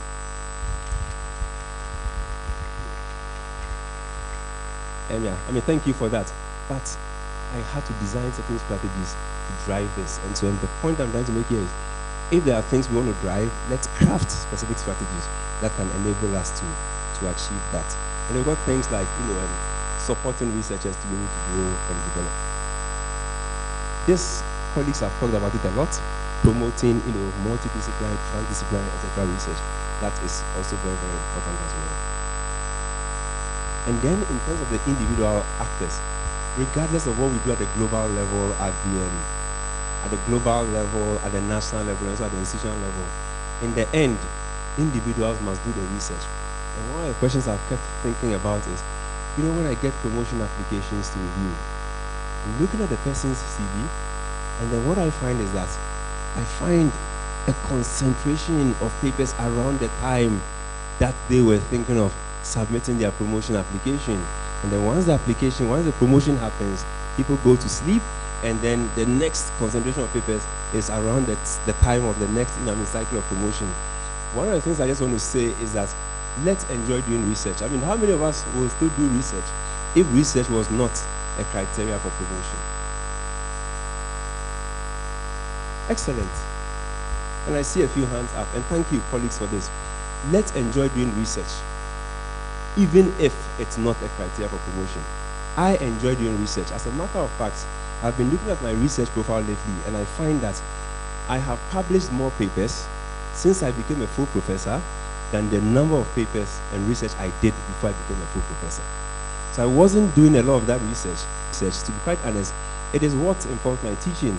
Without my research, I really don't know what I'll teach my students. I draw on my research a lot for teaching. And the other thing I wanted to say as well is, whatever things we want to encourage or we want people to do, let us try and build them into whatever it can be, into promotion criteria, whatever. Because it's one of the things I did when I became head of school. I made research a core part of what people must do. And then I find that sometimes if it's grants, for example, you want people to go out and get grants, you put it in the criteria. When I was in the UK, you wouldn't be able to pass your probation without winning your first research grant. There were 3 things you had to do to pass your probation. You had to win your first research grant, you had to complete your teaching and practice certificate, and then you had to establish a clear research area for yourself. And so, we need to just structure policy and also systems to incentivize the things we want to achieve. This is just one quick point I want to make here. For all of you who are doing research in the social sciences, a lot of us will be familiar with the approach of using surveys to do research. It is a very useful research strategy, and I don't want to say to you, stop using it. But what I want to say is that a survey is not the only available research strategy or method in the social sciences. There are more powerful research strategies that you can use. For example, there is the research strategy of ethnography. We've got action research, we've got grounded theory. I don't see a lot of research coming out of from this part of the world which utilize these very powerful methods. It's all service, service, service. If we want to make greater research impact, let us also start thinking about how we can use some of these more powerful methods to generate our findings.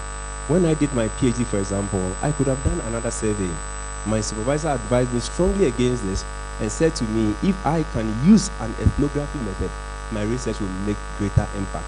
I used that method. It was extremely difficult at the time, but once the work was done, it provided a very solid foundation for the rest of my research career. So please do think about alternative research strategies that you can use. This is the last slide I'm going to talk about, and just in 1 or 2 minutes, just give me your attention, because for me this is very important, and this is one area where I think we have not been able to exploit our strengths as much as we should. We do a lot of research here. So we basically execute the research and we publish the research. One of the key messages I want to relay before I bring this to an end is, let us begin to think nearly beyond execution. And let's think about how research agendas. And let me just explain how this works. Last year when I was looking to write that commentary for the journal, one of the questions I was asking is, let me take the best journals in the world and let me look at what proportion of papers in the top journals in the world come from the global south. So when I say the global south, it's us. I looked at this and I used a section of journals in the engineering and the built environment field. I'm sure it will be very similar for other fields. I analyzed 105,000 papers over a 5-year period which have been published in the best journals. 80% of those journals in Q1 journals all came from the global north, which is Europe, North America, etc. 80% from the global north. And the rest of the 15% of the papers all came from developing countries, which is us, India, etc. And then only 5% of these papers came from Africa. And so that became a very big revelation for me, because it means that our impact when it comes to the biggest research publication areas is quite low. And I was just asking myself, how can we improve this? I'm going to skip that. This quote came to mind, and for many years I have been working with this quote, certainly for about 15 years now. There's a guy who was called Professor Adam, so I'm concluding, it's my last but one slide, who was called Professor Adam Habib. When I joined Liberty University, he was the Vice Chancellor, and now he is the Director of the School of Oriental and African Studies in the UK. But he was very passionate about this idea of, what it means to be world class and what we must do to get there. And for many, many years, I fully agreed with him, because I had always thought that, there are many people who think that to be world class means that we have to imitate the foreign, we have to imitate what others are doing. And he gave me, if you like, the best quote on this, to say that being world class doesn't require us to imitate the foreign. As a matter of fact, what we need to do is to basically conquer the local and theorize it to the global. I talked about being in my village here, Africa. When we were young, I don't know about the rest of you, but whenever you got a sore, there was this plant that we call the achampon plant. I can't even find them around anymore, by the way. But this achampon plant, you just pick some of the leaves, and then the water, you put it on. It cuts off the blood, coming, and then it will heal. I'm still waiting for our top researchers here to theorize this to the rest of the world. When I get to the UK, to the US, the pharmacies there, I want to see, what is it in that achampon plant which was doing this? We've not theorized it. And there's a lot of other things, that time won't allow me to talk about, but these are the things that I'm talking about. There's a lot of things in our local context which we can examine and theorize to the rest of the world to make global impact. So this is another forum where he kind of said the same thing. The key thing, and this is just the last word I would say, the key thing is, whenever we are doing research, colleagues, please let's make sure that we're doing research that is locally responsive, 100%. That for me shouldn't be compromised. Research that is locally responsive and globally competitive as well. So, and with that, thank you all very, very much for your attention. I'm very grateful for the opportunity. And then,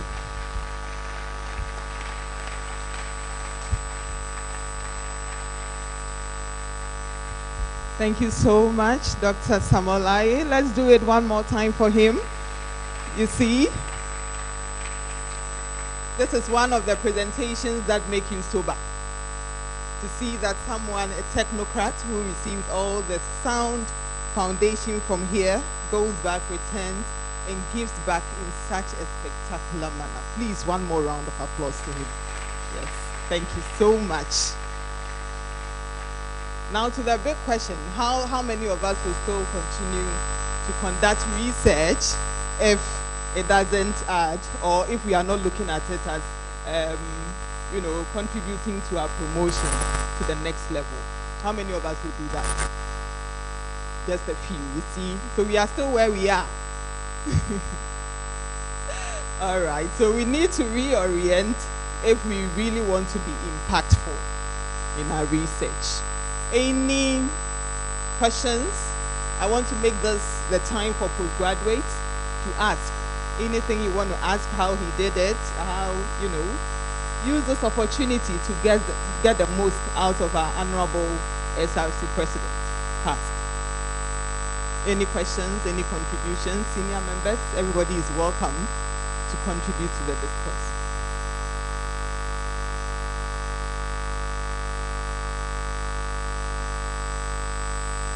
Yes, Samuel, thank you very much. I've been harassing you a lot since Unity Hall days up to now. But you've also been a good, you made a good impact on KNUST through the many training courses you had for OGI director. When you finish, I will just pass him on to you so we can exploit him more. But Samuel, you've said many wonderful things. I lived in Nigeria, I worked in Nigeria, and Obasanjo always say that good soup costs money. Ladies, is that true? Good soup costs money. So experience what the things that you've done with us many times and many years. How do we approach it to make sure that we get a good soup? We cannot, all the things JJ said, technology, and Esmeralda said, inclusive. You said inclusivity, or they all will do what? So how do we manage that important ingredient that we need to lead to an impact research? That's why I don't want you to go and say that. You stand there and help me out with that. Can I? Okay. Prof, thank you very much. So obviously that is, I think it's a very, very good question, and it's something that I've thought about. There's this a proverb. Say prof, I say we are take a course for nana. You will baby I almost say but me no, because me a KNUST in me media bank. I say there are two things I have in mind around this. Now, I just have to be careful how I say it. Prioritization. Prof, you have to forgive. When I was here, I'm sure it has changed by now. So I'm not talking about the current people here. I'm talking about when I was here many years ago. Sometimes I find that when you go to labs, etc., there's never enough money to buy things. But there was always enough money to buy a new vice chancellor, a new Mercedes-Benz. Who said, this is the SRC president in me now.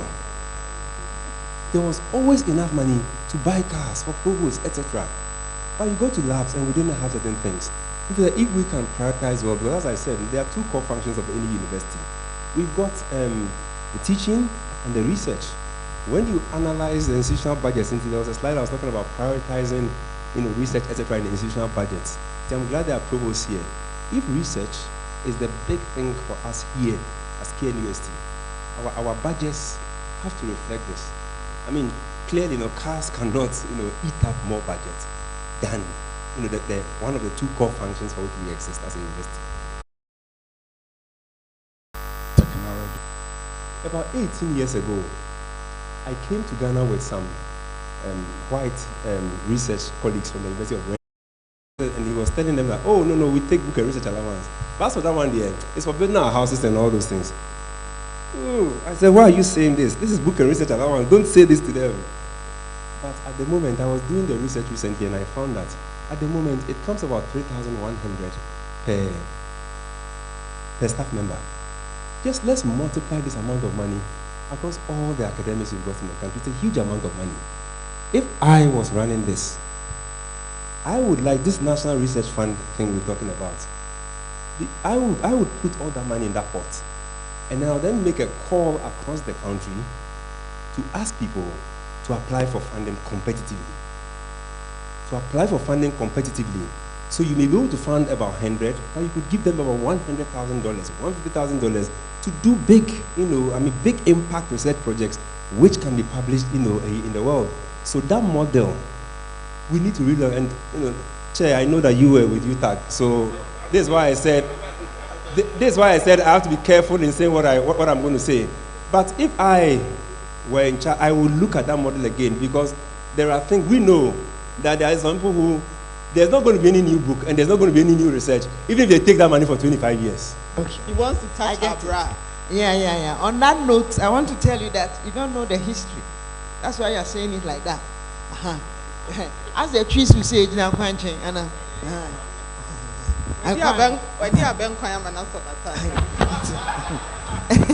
okay, what I wanted to say is that you touched on publications and how when you did the global statistics, we feature only 5%. That is Africa. In key one journals, yes, only 5%. And it also depends on the university, I must tell you. And I'm sure you know, because we are in South Africa, so when they are talking about Africa, they talk about all of us, excluding South Africa. It is very, very competitive and difficult for us outside South Africa, in Africa, to get to do the key one. So, if you look at KNUST, we are doing a lot. I can give myself an example. When I was a student, PhD student, I could publish in a key one because I was in a UK university. And I come to KNUST, and I have to be hitting my head on it. So, sometimes we shouldn't beat ourselves too much. I think here in KNUST, we have decided we have our own journals. I think that's what Africans we have to do. And then, as you said, we start from the local to the global. Thank you very much. Thank you very much. I'll take one from, yes, Doc.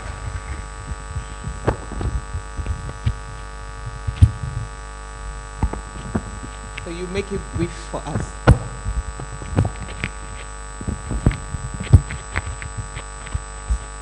Yes, thank you for presentations. Would merge Professor Lai and Professor Malfo. Based on the inclusivity they talked about, I want to just of a project that I was fortunate to work on. They looked at a society, this is the US context, mathematics, the interest was quite low. How do we get students, especially those from the black descent, to love mathematics and education? So the team sat down and decided that they would build on something that the students want. So they blended culture, language, technology, and then the science together. And they had a name for it. So what they did was they came to Africa, picked some of our symbols, Adinkra. And those things are very fascinating to the black, into technological tools. So in a way, you are playing with your computer, learning about Adinkra. But the mathematical components, you are learning it unknowingly. It became a big thing and was even published. Adinkra Mathematics, my senior colleague in arts, if you guys have seen it, Adinkra Maths. Based on that, they got extra funding, and we moved on to develop what we call math is a verb. Math is a doing word. And it was churches across the world. That's also a very good book that is helping to ignite the interest in mathematics and education. And this is something way back 2012 or so that this thing was done. So the blend between the disciplines in solving societal problems is very key. Now, one thing I want to add in our space is, if somebody wants to conduct such a research, it takes time, Prof. So if it's going to take me 3 or 4 years, Prof said we should move transformation, not traditional. Our university is ready to say, because your work is so transformational, we would not go the traditional way in case of recognizing you or your promotion. Still need to go through the same line of 4 or 6 publications when one is making an selling the name of the university. I think it is something we should look at. Thank you. Thank you very much. Yes, I think we are good. So we would want to appreciate Prof. Samuel Laye one more time, the head School of Construction, Economics and Management at University of Witwatersrand. Yes, and hopefully we will conduct research that is locally responsive and globally competitive. Thank you so much. Prof. Amening, I'm sure you have taken note on conducting the champion research. Yes, thank you. Good.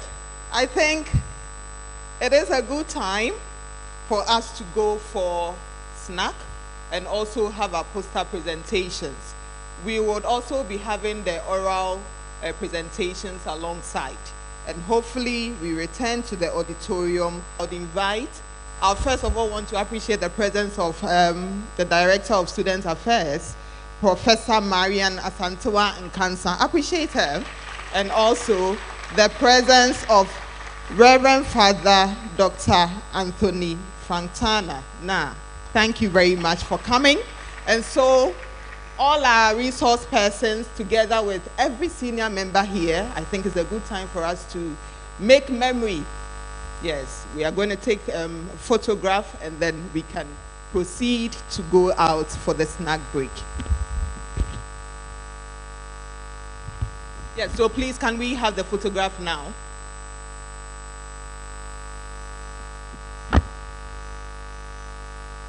Please, all senior members around can come.